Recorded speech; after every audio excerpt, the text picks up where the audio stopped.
Okay, so a little bit of an awkward camera angle, but basically what I want to show you here today is how I clean my milker. I have a very basic milker. It's less than $200 on Amazon. It's measured in liters, but it's almost a 3-gallon bucket. And I have inside the milker, I like to rapidly cool my milk. As soon as I start milking, it's being cooled. I have 16 of these stainless steel ice balls in there, and they get cleaned with the milker. So I'm putting the milker back together just as if I'm getting ready to milk. So mine is just a 2. You can only milk 2 at a time. It is battery operated, so we don't have electricity anywhere we milk. Where we milk changes, so this is so handy. I've been using this milker for over a year, and honestly, it's been fantastic. If nothing else, for something under $200 to have something when there's no power, this is a fantastic little milker. So it's all set up as if I was going out to milk, but instead what I'm going to do is this bucket here, you can see it's not a big bucket. It was actually, I think it had pool chemicals in it. I'm gonna say it's maybe like a gallon bucket. I've filled it about half full with warm soapy water. What I'm gonna do is turn my machine on, and you wanna agitate.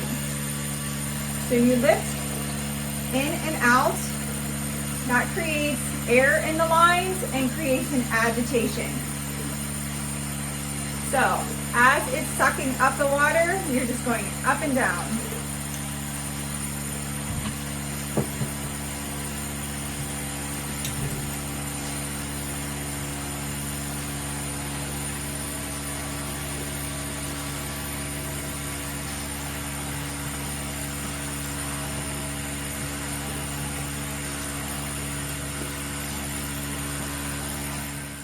Okay, so empty out the bucket of the hot soapy water. All of the warm soapy water is now in here.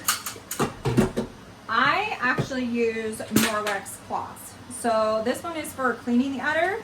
This one is for wiping off after I don't do a dip, I do a spray. So I just dab off any drips, and then if there's any other issues. So this one is the scrubber. This one is just the tidy upper. Because they're Norwex, they have that silver, so they're kind of naturally antimicrobial.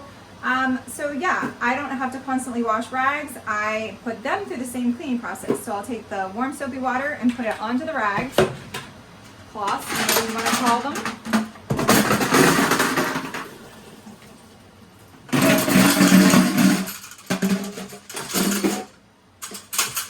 Put the milker back together. And I have my bucket half full of hot water. We're gonna add vinegar to the hot water. Just your typical household vinegar. And this, I believe, is a half cup. I don't know, it doesn't even have numbers on it. It was just a junky plastic thing. I do 2 of these. Maybe it's a third. Looks more like a third, doesn't it? I do 2 of these into what would be a half gallon of water approximately. And then we're just gonna run that through the lines again. Agitating. Make sure you guys can be. Yep.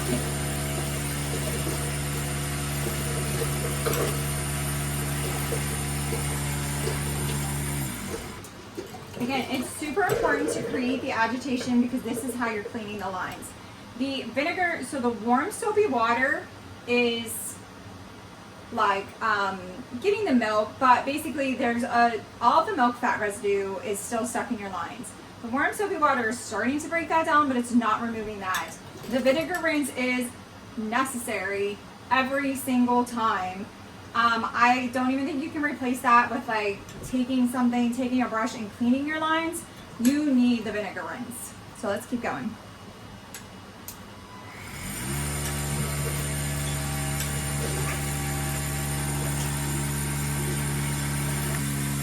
Okay, so we have all the hot vinegar water moved from the bucket into the milker.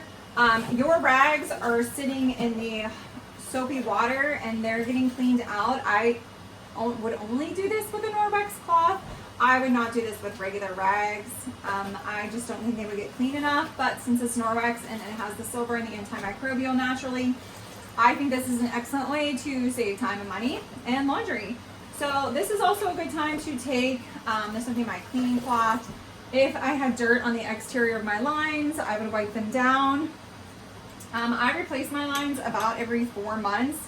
It's super inexpensive to replace, to just purchase more hose and replace it. You can also replace these little Y clips. So basically you can replace the entire machine except for the container and the teacups, but honestly, if you wanted to replace those, you also could.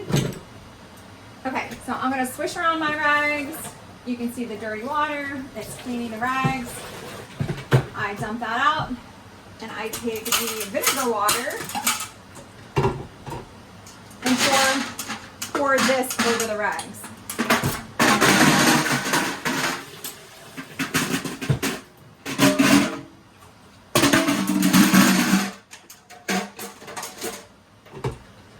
Okay, milker goes back together because we still have the sanitizer rinse. Okay, so now your rags are sitting in the vinegar water. You can switch them around now, switch them around later, but I will tell you, if you wear jewelry, it's an excellent cleaning. Cleans your jewelry out, it gets you nice and shiny. Vinegar's okay for gold, not so much for silver. Okay, so I'm gonna fill this back up halfway with hot water, and I will show you how much sanitizer I add. Okay, bucket is half full. This is the sanitizer. A lot of people use bleach. I don't use bleach because, well, it ruins everything. It does clean, but your clothes, everything, it's just, this is restaurant sanitizer. This is the exact same thing that goes on your silverware. Anytime you're eating out at a restaurant, it's been exposed to sanitizer. This again is Sam's Club chips. I think I get 4 bottles of this for like 25 bucks. Again, I have my 1/3 cup container. I'm just gonna pour that in there. I fill it almost all the way full. There are dilution strips you can check, but I don't use those. I'm gonna turn this back on and do the same thing. Run it into the milker.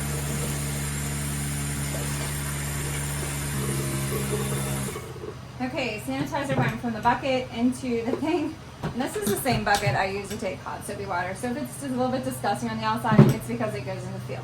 Very clean on the inside, does get a little messy on the outside. Okay, we've swished our rags in the vinegar water. That's really just an excellent cleaner. Your vinegar water should actually be pretty clear if you use the Norwex cloths and this method. Since we've run the sanitizer through the lines, basically everything is clean. So I'm gonna remove the lines.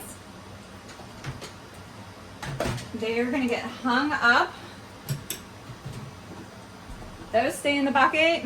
These get hung up. Let me see if I can show you. I have a hook on the wall, and they literally just hang so they can drip dry and get cleaned off. Okay, then once again, we're gonna take that lid off one more time.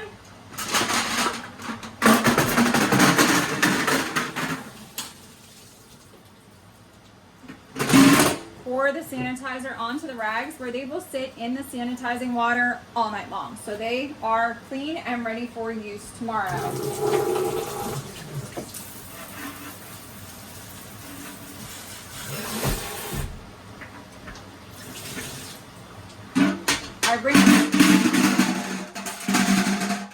I do rinse because stainless steel shouldn't be exposed to the sanitizer for more than 5 minutes. So unlike the rubber, the cloth, all of those things can stay in the sanitizer.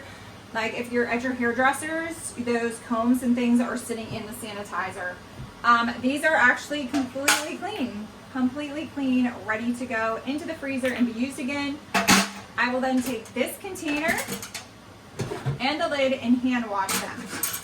And also, just as a side note, I use a little Ziploc bag to put, these will go down into this plastic bag, and this rag goes into the plastic bag when I go out to the field.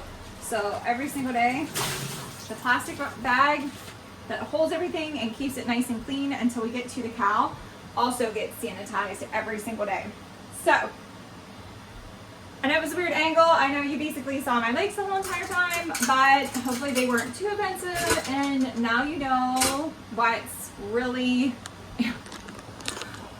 just one of the best ways to, not best ways, I really encourage people to comment and how do you do it? What are you doing? What's working best for you?